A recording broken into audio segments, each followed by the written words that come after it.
guys, this is Jamie Magridge coming to you from my craft room. I'm coming from a slightly different angle, so we'll see how this works. Today's project is using the Snowflake showcase. It's available for November 1st through November 31st from STAMPI'N'UP. It's a limited supply product, so while supplies last, so if you really like it, I wouldn't hesitate to order it. It's a really nice set. Let me show you what we're going to be making today. And we're going to be making that little tree that I showed on Facebook. It's a candy or treat holder, and it's a Christmas ornament. So let's get started. I did change the snowflake on top because this one's not quite doing what I wanted it to do. And I do want to give the original shout out to Angie from Stampin' with Amori. She had made a larger one using a 12 by 12 sheet of paper, one sheet instead of two. However, I don't have any 12 by 12 Stampin' Up, so I came up with how to make the size she did with the 8.5 by 11 papers. I think they were 8 by 8 I ended up using. This one is smaller because once I got the Snow is Glistening stamp set, I wanted to make one using this tree in here.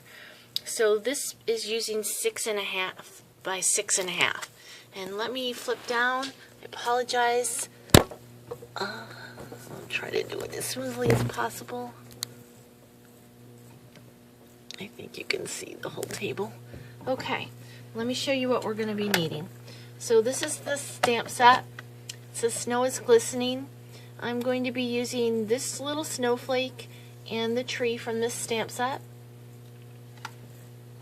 We're going to be using the Snowfall Thinlet dies that is part of the showcase as well. I'm just going to be using this one little die that cuts out the snowflakes.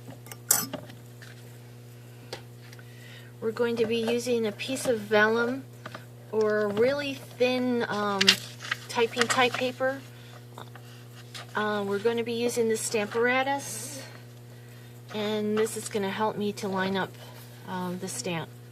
We're going to be using two 6 by 6 sheets of paper. This is the thick Whisper White. I'm going to be using a scoring tool. I'm using the scoring board. You can use your trimmer by all means. I just find it easier for me to use this longer line. And let me put this aside for a minute. We're going to be using a 1/2 inch and a 2-inch circle punch, Tombow Mono liquid glue. That one I used the red basic jewels, rhinestone jewels. You can use any trim at all you want on it. I just happen to have those, so I use those. We're going to be using Versamark today instead of punching out the snowflakes out of the silver paper because I think the Whisper White is a little thicker and it would make a sturdier latch. And shaded spruce. And also, since we're using the Versamark, we're using embossing powder. Today I'm using copper because I only have clear and copper. So I have the silver and gold on the way, but they're not here yet. So I'm going to use the copper today. Okay, so let's get started. First thing we need to do, put this aside, is take our 6 by 6 sheets of paper. I've got one of them scored already, and I've got a second one here so I can actually draw on it to show you what I'm doing. First thing you're going to do is put your 6.5 by 6.5. It's 6.5 by 6 1/2.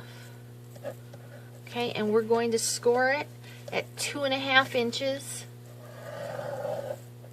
and then we're going to turn it so that that score is at the top, and we're going to score one more time at 2.5 inches. Okay, so these are score lines at 2 1/2 inches here and here. Okay, so let me show you. I'm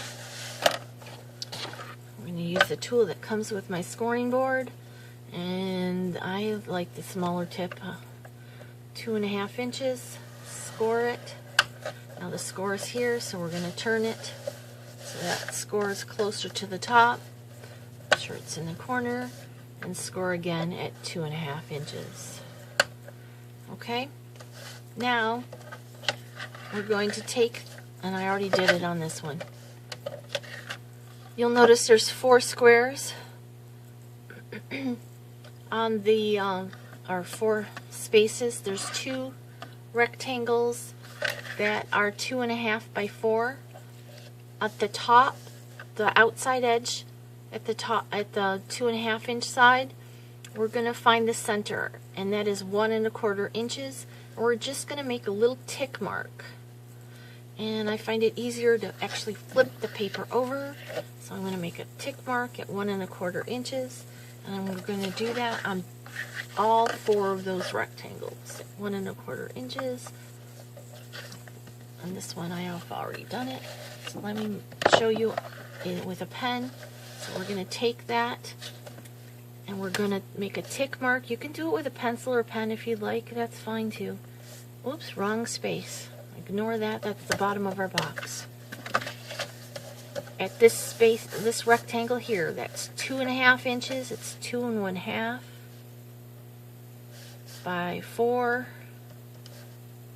And at 1.25 inches, we're going to make a little tick mark. 1 1/4 mark. Okay, and we're going to do that on both sides. 1 1/4 mark. 1 1/4 inch. Okay, now you'll see this big square here. It is 4 inches square, this 4-inch square here. We're going to cut that, remove that completely. Okay, so on both of these, we're going to take our scissors, our regular scissors, and we're going to remove those 4-inch squares. Now put them aside. We're going to need one of them, maybe both of them, to cut out some other pieces with our punches, but at least one of them we'll need. Okay, so we're going to cut those out. Sorry if I'm off camera. It's hard for me to see my little screen and do the project at the same time from this angle. Okay, so I've cut those out. We're going to place those aside so we can have access to them. And I forgot to say, we're going to need pinking shears as well. So, before we get the pinking shears out, we're going to take our 2 little pieces and we're going to find that little notch that we made. And on my scoring board, at the 6-inch mark, I've taken a silver marker and drawn down that line so I can see the entire line. Even if there's a paper on the top of it, from the top to the bottom, I know where that line is, so I can line things up. Okay, so we're going to take from that notch, that 1 1/4 inch, we're going to line it up with our one of the lines, however you want to do it. You can use your scoring board and use the little ditch there that the tool cuts in. And you're going to line up that notch with this corner here, and you're going to score. You're going to do that on both sides of this, of each rectangle. And so where this score line is, where the 2.5 inch square is, the bottom of that corner of that square to this notch, we're going to score. So we're going to line that up, and we're going to do it on all 4 of those little notches. Do a couple more, and then I'll pause it and do the other ones and come back. Okay. And if you have to flip it over, that's fine. I also sometimes put my tool in the groove and line up that corner with that tool. If it's a little bit off, it's not going to matter as long as you've got it pretty much there. Okay, line it up, score. Okay, and I'm going to pause you real fast and do the other one, and I'll be... Alright, I'm back. Let me continue from here. We can put the scoring board away. We're completely done with it. Okay, then we're going to take a pair of pinking shears. These are for sewing usually, but this particular pair I have for paper crafting. They're old. I've had them for a very long time. You can use any decorative edge scissors that you have. I just happen to have these pinking shears. So what we're going to do is come approximately 1/4 inch away from the line that we just cut here, or scored here. And we're going to cut with the pinking shears on either side of that triangle that's here. Again, just give yourself about 1/4 inch. Don't have to measure, just eyeball it. If you want to measure, that's fine. Now if the scissors aren't long enough for the space, don't close them all the way. Open them back up, line up the rickracs, and then continue your cut. You can turn the paper over, whichever way. I find it easier to cut on one side or the other.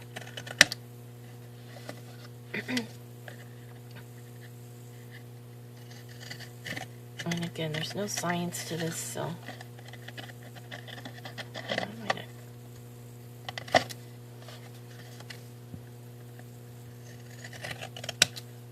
alright, we'll do that with both of them, all of them. And I'll put you on pause and come back and finish. Okay, I'm back. Got those all cut. Now we're not going to fold them yet, because next we're going to stamp the trees inside these triangles, and it's a little bit easier to do when they're not scored. So now we're going to need the 2 pieces that we've cut and our piece of vellum. We're going to need the tree stamp and our stamparatus. And I'm just using the stamparatus because it's easier. You could probably do it without it. I'm just find it a little bit easier to do with it. Okay, so what I'm going to do, I've got my paper in there, there's the foam in there. I'm going to put my piece in the corner, and I'm going to try to line this tree up in this triangle. I got to stand up to do that. Excuse me. Oops, I got a hair on there.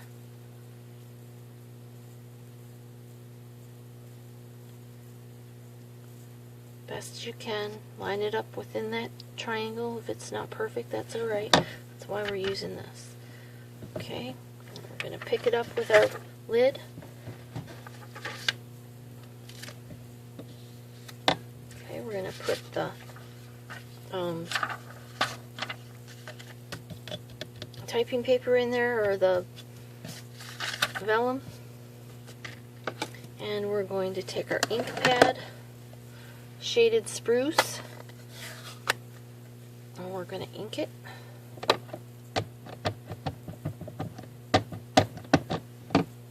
And we're going to stamp and see how we are. I think I'm a little bit off.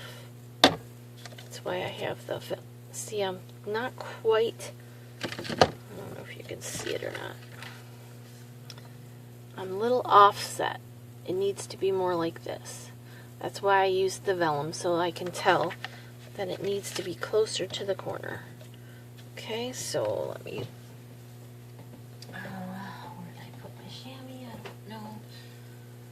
Oh, right here. It's a little bit dry. I don't know if it's going to work. Wipe it off. Let's try it again.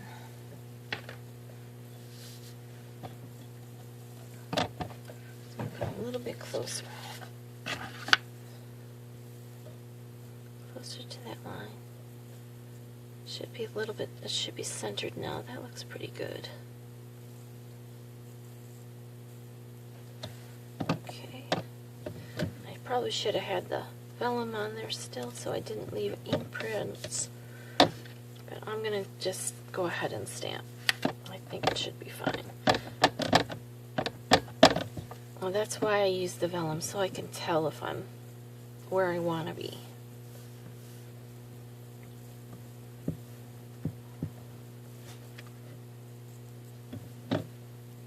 looks pretty nice. Okay, so we've got that one stamped. Let's take this other one. It should be exactly the same. Stamp that one.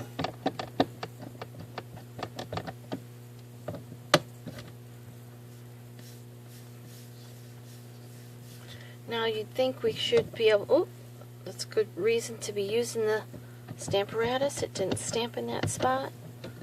So let's stamp it again and fix it. Now we are going to have to move it to do these other two, which is okay. But at least this way I know they're lined up.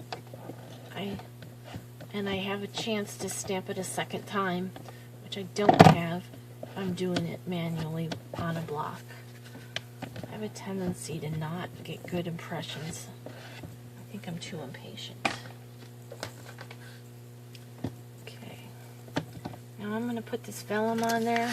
This time it's so that I don't get any ink on the paper that I don't want.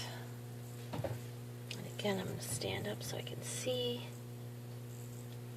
Push it down just a little bit.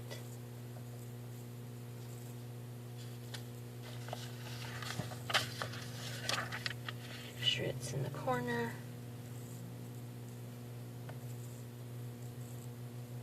Let's just see if it's centered. I think that looks good.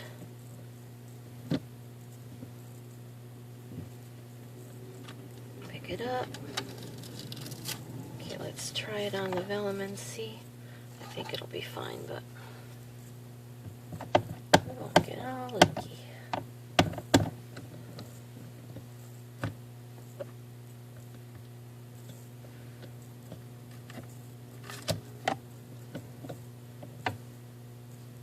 Oops, I think it moved a little bit.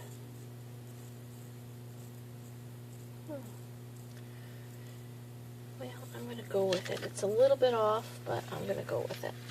Now I'm going to put this aside somewhere where it can dry, and then I can cut those out later and use them on something else.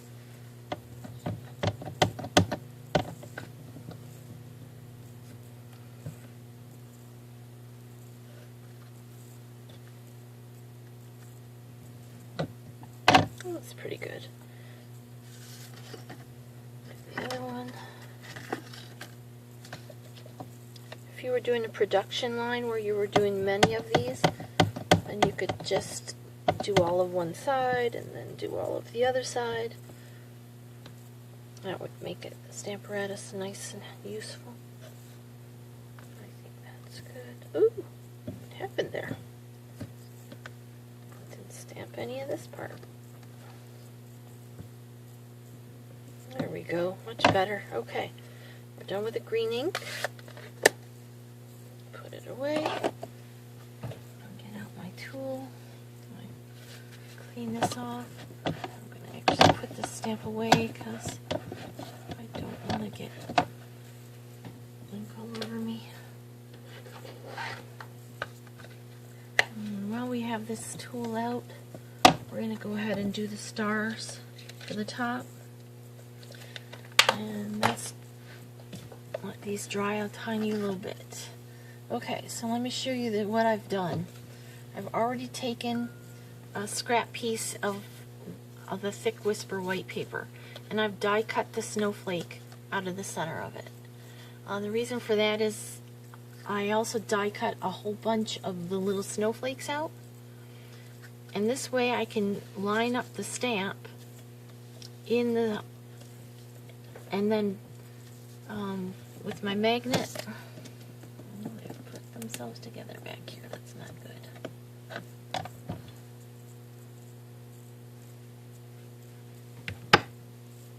I can make sure the paper's where I want it. I can use the paper to line up my stamp because it'll fit like a little glove in that little paper.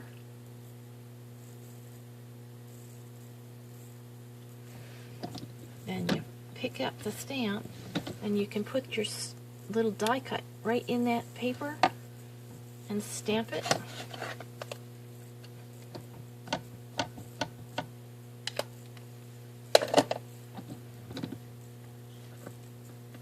And you can do multiples, and they'll be perfect, every one of them, every time.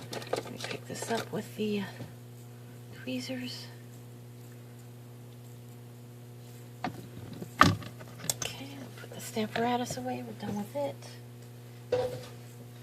Bring out the embossing powder. I want to put this die right away so I don't lose it. Alright. Normally I don't embossing powder, but in this case they're little tiny pieces. I'm just going to dunk it in. Tap it off. I use a, oh, I'm out of frame, I'm sorry. I just dunked it in like this.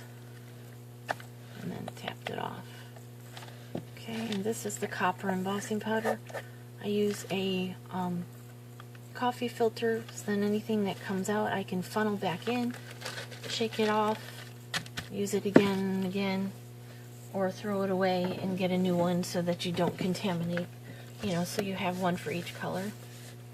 Okay, then I'm going to heat emboss it. This is a little bit loud. I apologize. I'm just going to do one. I've done the other ones previously. I want you to see how it comes out.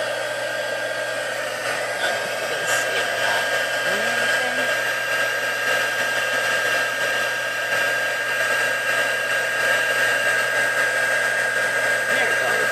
Starting to emboss. There you go.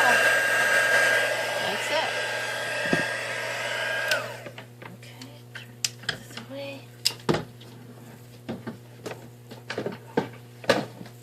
Alright. Put that aside. Okay, now, out of one of those squares of the 4-inch squares that we've put aside, we're going to take our 2-inch circle punch. We're going to cut out a 2-inch circle. Doesn't matter where. Okay.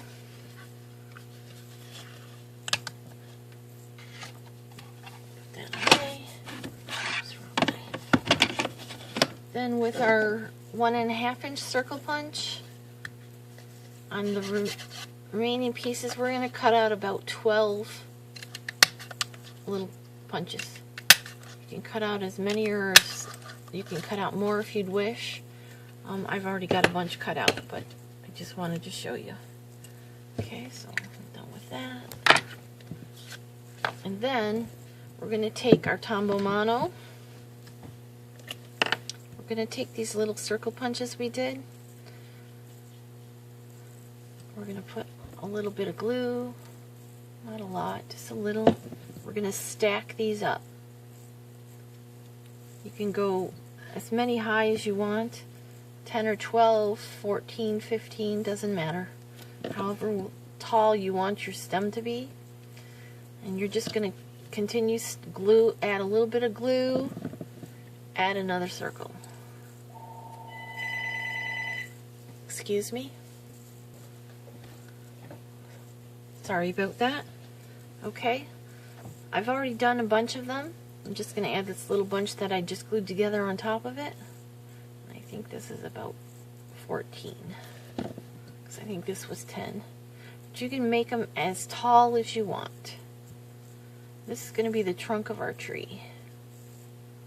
Okay. Then we're going to put a little bit of Tombow on the bottom of one. We're going to put it in the center as best we can of this 2-inch circle.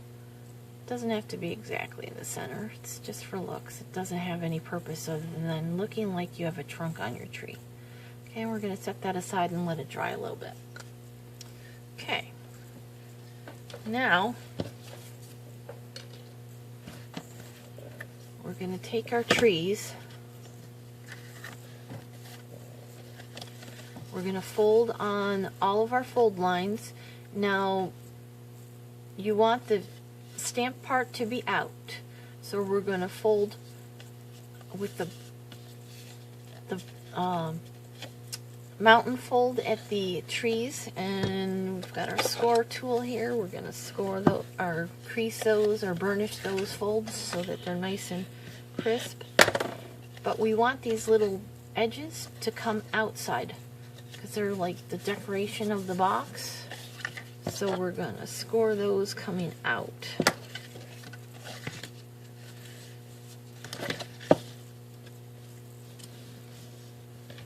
Okay. Just a little bit more here.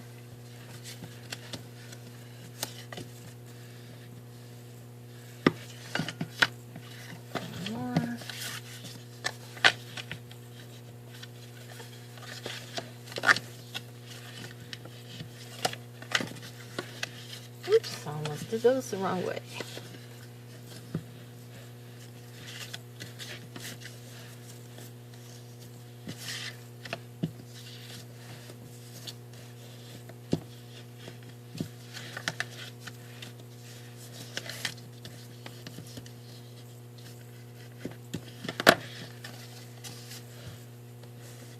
All right, now on the bottom, on one of these pieces, we're going to put some glue because that's going to be the bottom of the box, and the trees will fold up like this. So you want to put it on the side where the stamping is. You don't need tons of glue, just enough. Alright, and we're going to line up those squares. You want 2 trees on one side, 2 trees on the other side, and you're going to slide those 2 little squares together so that you don't want to go over the score line, you want to go up to the score line so that the trees will fold up. Okay? Now before we glue anything together, on 2 of them, opposite sides, we're going to take the little 1/8 inch circle punch. You can use a bigger one if you want, I just didn't want it to be prominent. And at the top of the trees, at the top of the triangles, we're going to do 1 little punch. Opposite sides, it doesn't have to be perfect, it doesn't have to be centered, it doesn't really matter. Alright, it's just easier to do before we glue it. See, that one's not centered, it doesn't matter. Okay, now on one of these, we're going to put glue on both sides so that these 2 sides will come together. The third side we're not going to, or the fourth side we're not going to glue because we're going to use ribbon to pull it up, and we want to be able to put our treats inside it. Okay, so on the one, I'm going to go ahead and put my glue. And you don't have to glue the whole side, you can just put a little glue dot at the top. That works too. And I just want to line up, make sure I don't care if my teeth are lined up, I just want to make sure the inside is lined up there, that fold line.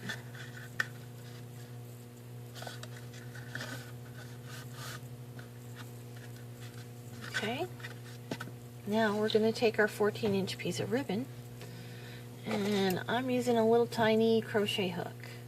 Just makes it easier. I'm going to stick the crochet hook in the side of the tree through that little hole there. I'm going to grab the ribbon and I'll pull it through the hole. Just much easier than trying to thread it through the hole. And again, from the outside of the tree where the stamping is, I'm going to grab the ribbon and pull it through. Okay. Now, I'm going to put this aside for a second. We're going to take those snowflakes. We should have 4 of them. I forgot to mention that. And we're going to kind of crease them in the center, not fold them, just kind of crease them in the center. We want them so that there's a point at the top and a point at the bottom. Well, no, it could be any way you want it. Just so they're all the same, so that when you go to line them up, they're going to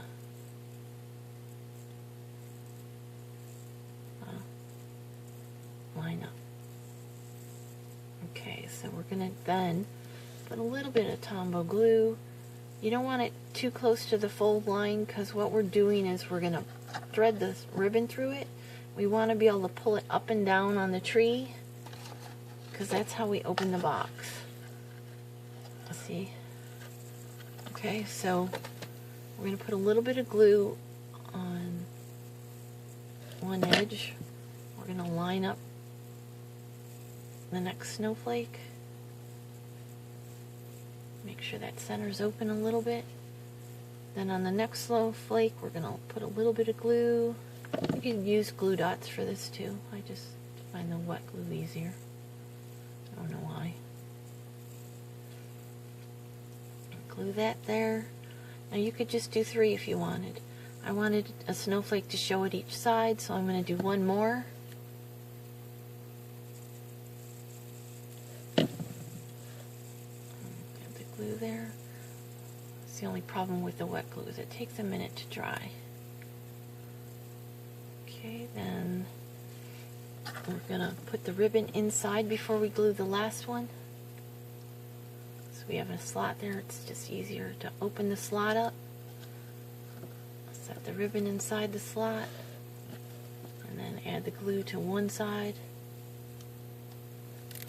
And line up the snowflakes. Make sure the ribbon doesn't go in the glue. You don't want to glue it closed. You just want to glue the snowflakes together with a channel in the middle. See how it moves up and down? That's gonna... I probably could have used a slightly larger snowflake, but that's alright. This works. Alright, then at the top of the ribbon, you're going to tie a knot.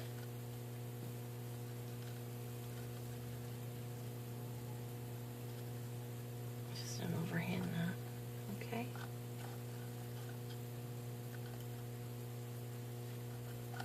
And that, you're going to push it down to the bottom, and that's what holds the tree shut.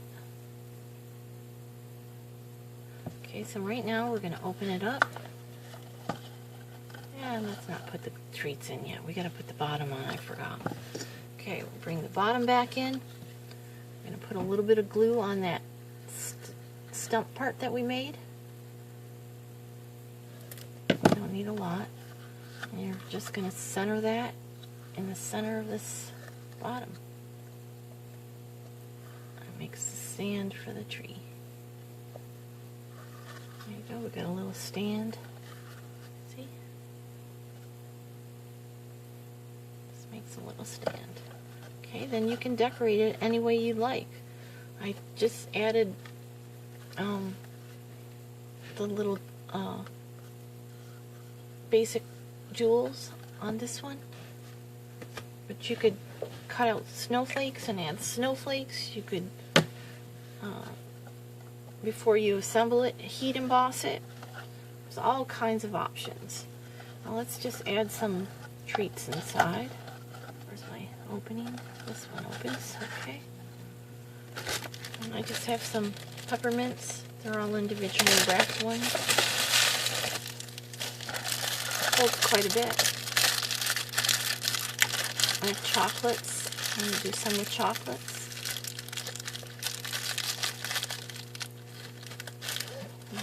Pull it up. Pull that little snowflake down. It holds it closed. There you go. There's our little treat box for today. Well, thank you for joining me at my craft table. I hope you have a great rest of your day. And I look forward to talking to you another day. Or stamping with you another day. My name is Jamie Magrich. I'm an independent Stampin' Up! Demonstrator. If you see a product that you would like, please don't hesitate to contact me. I'm at www.jamiemagrich.stampinup.net, or you can email me at jamiemagrich@yahoo.com. Well, thank you again, and have a great rest of your day.